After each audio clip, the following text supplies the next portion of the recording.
Tonight, breaking news as we come on the air, the mastermind behind the October 7th terror attack, killed by Israeli forces. You will see the haunting final images, what he did just moments before he was killed.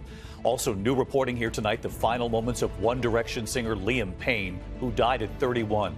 Disturbing images from inside his hotel room. And just in tonight, an execution set for 7 p.m. Eastern, halted at the last minute. The case involving shaken baby syndrome. First tonight, Israel releasing chilling drone videos showing the final moments of the mastermind of the October 7th terror attack, Hamas leader Yahya Sinwar. Videos showing him wounded and sitting in a chair of a bombed apartment in Gaza. He then throws an object at the drone. Israel's most wanted terrorist, moments later, killed by Israeli soldiers. Also breaking tonight, 19 days now until the presidential election, former President Trump stuns many by telling a man at a town hall that January 6th was a day of love. Vice President Kamala Harris blasting Trump. She says after the country and the world saw the violence that day. Tonight here, One Direction singer Liam Payne, who died at just 31, the 3-story fall. Some authorities saying he jumped, but that the investigation over whether it was intentional is now underway. And tonight here, the new images from inside that hotel room. Just in tonight, the prisoner on death row in Texas, scheduled to die at 7 p.m. Eastern. The judge suddenly halting that execution. The father convicted of shaken baby syndrome. A former Olympian now on the run, accused of running a $1 billion international drug ring, allegedly shipping tons of cocaine into the U.S. and Canada. The coldest air of the season moving in overnight. Frost and freeze alerts from Texas all the way up to the Northeast. And the big change now coming. And tonight here, we remember a beloved actress and dancer from the golden age of Hollywood musicals. From ABC News World Headquarters in New York, this is World News Tonight with David Muir. Good evening, and we begin tonight here with the breaking news. Israeli forces have killed the mastermind of the October 7th terror attack, the head of Hamas, Yahya Sinwar. He was the architect of that horrific attack on Israel.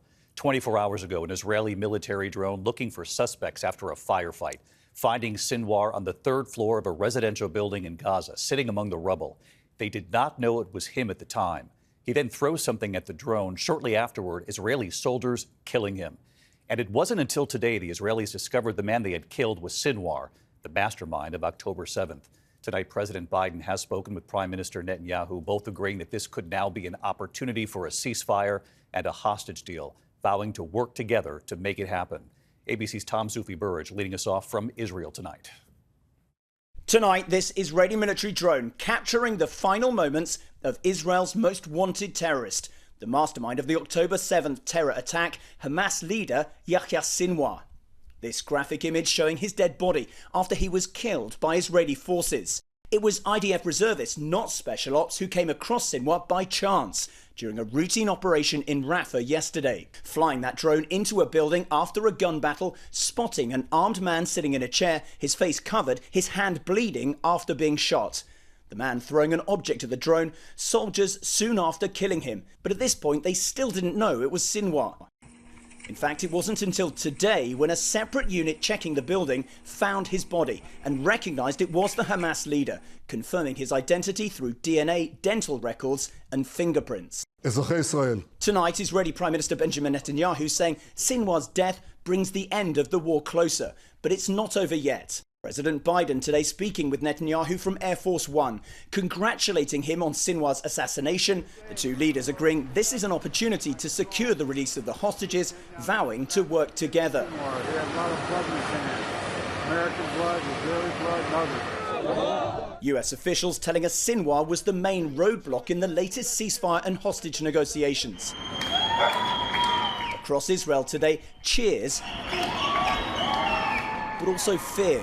Well, they're chanting enough. The hope amongst these families and friends of the hostages is that the death of Yahya Sinwar could open the door for the end of the war in Gaza and a deal to get their loved ones home.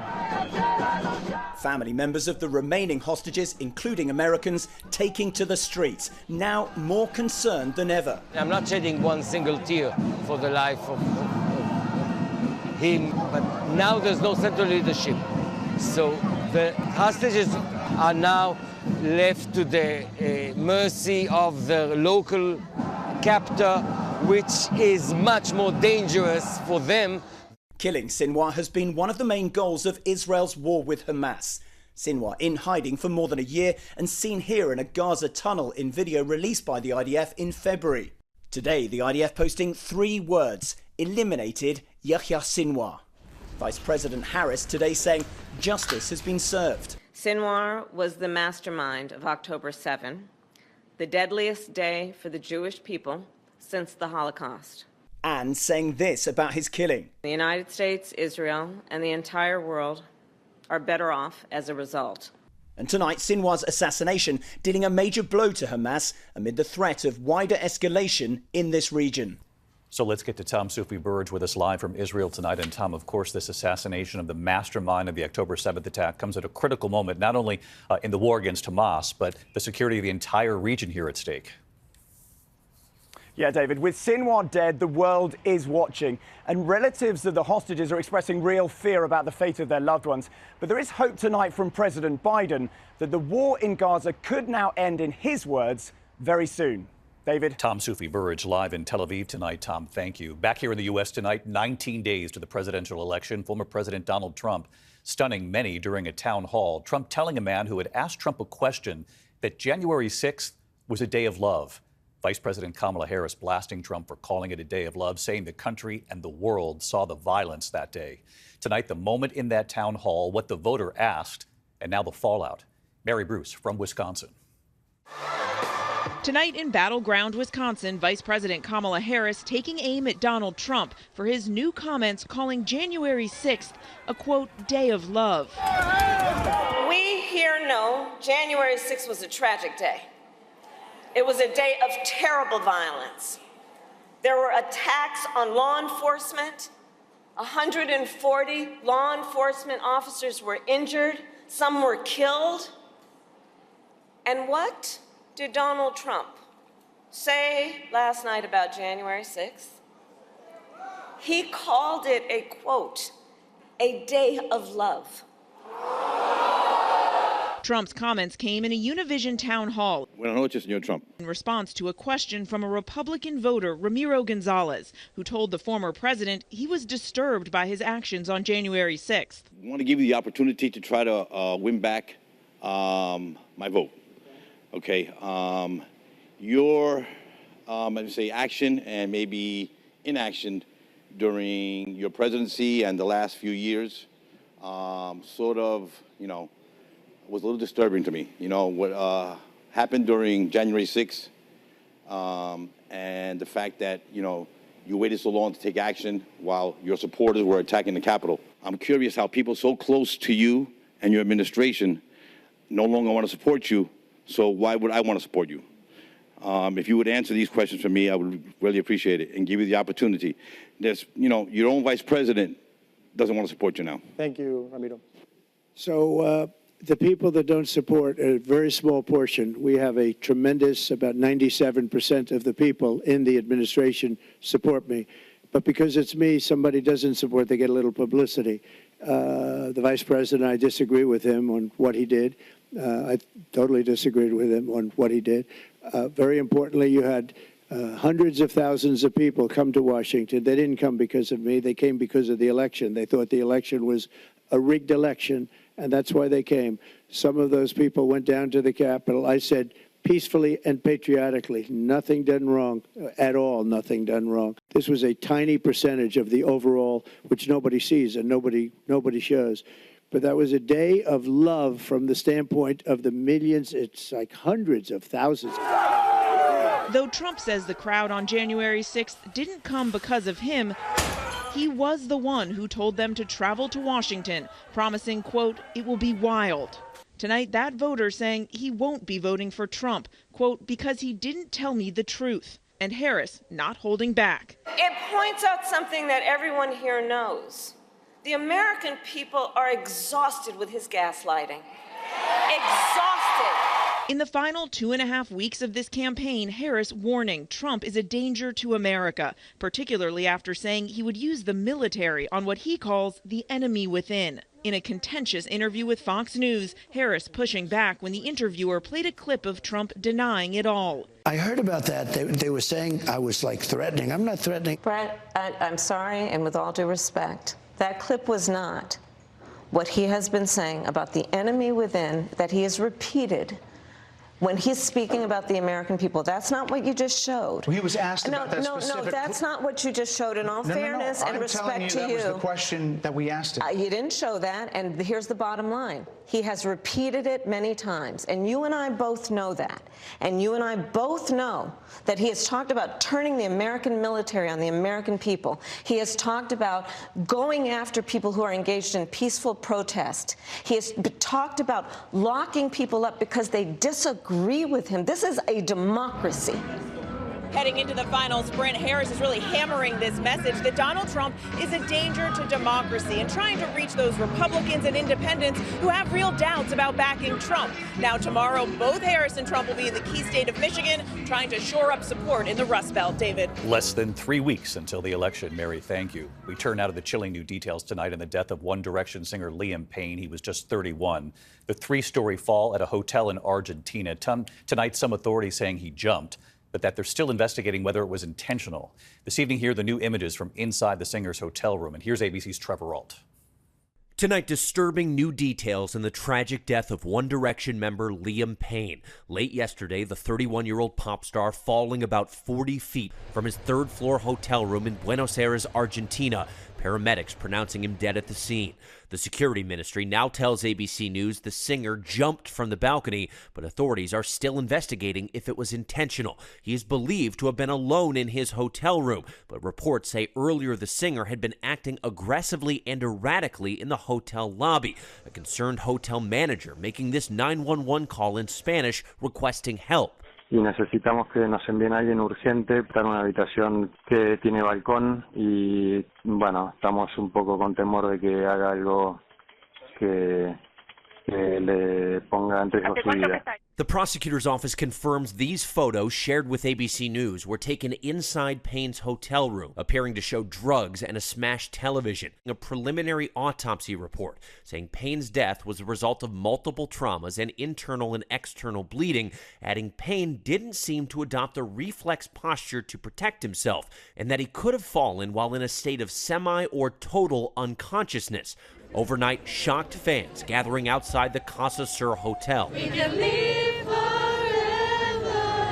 Payne had been in Argentina since the beginning of October when he attended the concert of former One Direction bandmate Niall Horan. Payne seen dancing in the crowd. Morning, everybody. He posted this video to Snapchat just hours before his death. Payne leaves behind a son. Tonight, his family saying, "We are heartbroken. Liam will forever live in our hearts, and we'll remember him for his kind, funny, and brave soul."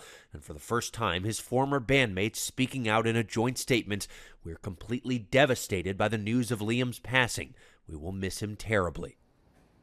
And David, Liam Payne had previously been open about his struggles with substance abuse. The medical examiner has now requested a toxicology report. David. Trevor Ault on this case again tonight. Thank you, Trevor. Now to the breaking headline from Texas at this hour. Just in, the execution of a prisoner set for 7 p.m. Eastern has suddenly been halted for now. That prisoner on death row, a father convicted of shaken baby syndrome more than 20 years ago. ABC's Mireya Villarreal from Texas. Tonight, a stunning reprieve just hours before he was set to be put to death.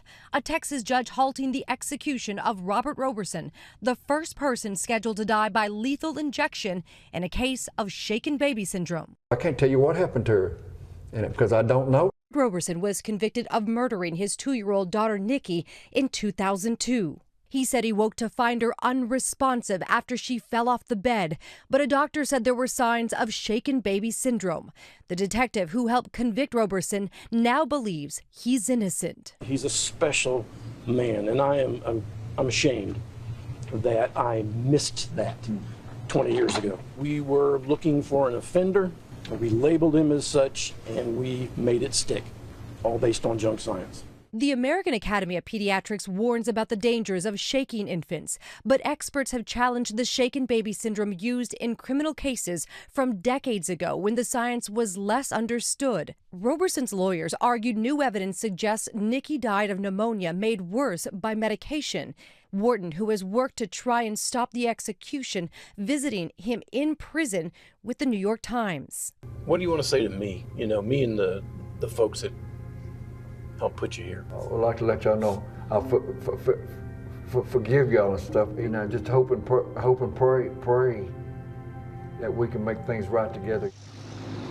David, all of this comes as a bipartisan group of Texas legislators fought to stop this execution. Now, it is on halt at least until Monday. That's when we've confirmed Roberson will be able to testify in front of a House committee at noontime. But I've spoken with several House representatives late this afternoon. They say this is highly unprecedented, and there are still a lot of lingering questions. David? We'll be tracking it right through next week, of course, with you, Mireya. Thank you. Well, with abortion and reproductive rights a key issue this presidential election, tonight 3 states are launching a new push to roll back access to the abortion pill nationwide. Missouri, Kansas, and Idaho are now challenging FDA regulations that ease access to pills, including dispensing by mail, claiming the drug is dangerous and costly. The Supreme Court rejected an earlier version of the lawsuit. The states hope their new case will have a different outcome. When we come back here tonight, a former Olympian on the run tonight, what he's accused of across the U.S. and Canada. The coldest air of the season coming tonight, the freeze and frost warnings in a moment. And we remember a Hollywood great tonight. She was loved. Tonight, a manhunt now underway for a former Olympic athlete accused of running a $1 billion international drug ring. Federal prosecutors say Ryan Wedding, a former Canadian snowboarder, shipped tons of cocaine into the U.S. and Canada for more than a decade. A dozen other suspects are already in custody tonight. When we come back, the frost and freeze alerts for several states tonight, much of the East, and remembering a Hollywood star who was loved. Tonight, new frost and freeze warnings from Texas all the way up to the Northeast. Temperatures across much of the eastern half of the country falling into the 30s tomorrow morning. It all changes tomorrow, though. Temperatures rising into the 70s by the weekend. When we come back here tonight from the golden age of Hollywood, remembering an actress and the performances you'll remember. Finally tonight here, celebrating actress Mitzi Gaynor from the golden age of Hollywood musicals. Mitzi Gaynor is one of those people it's impossible not to notice. Mitzi Gaynor was a star during the golden age of Hollywood musicals. In olden days, a glimpse of stalking was looked on as something shocking. Now heaven knows anything goes. A triple threat, a singer, an actress, a dancer. Cast in the coveted lead role in South Pacific in 1958, the classic World War II Rodgers and Hammerstein musical. The song, I'm Gonna Wash That Man Right Out of My Hair. I'm gonna wash that man right out of my hair and send him on his way. The role earning her a Golden Globe nomination for Best Actress. She would perform alongside Hollywood's biggest names. Jack and I are in love. Madly? Oh, please don't joke about it. We fought it, really, we have. With Betty Grable in My Blue Heaven, opposite Marilyn Monroe and Ethel Merman in No Business Like Show Business. No business like no business like no business like no. Dancing with Gene Kelly in Les Girls. Mitzi, my dear, you may have the entire card. Frank Sinatra in his TV specials with Dean Martin and Bing Crosby. And on the Ed Sullivan Show in 1964. She had top billing over the other act that night, the Beatles. I was one of those people that could do anything, and at my age, I was kind of like what they used to call a triple threat. Mitzi Gaynor died in her home this morning at 93, once saying the secret to aging gracefully is simple. Just have a good attitude, enjoy who you are, remember that life is a wonderful thing. Words to live by. Remember, life is a wonderful thing, and what a talent until the end. I'm David Muir. Good night. Thank you for making World News Tonight with David Muir, America's most watched newscast.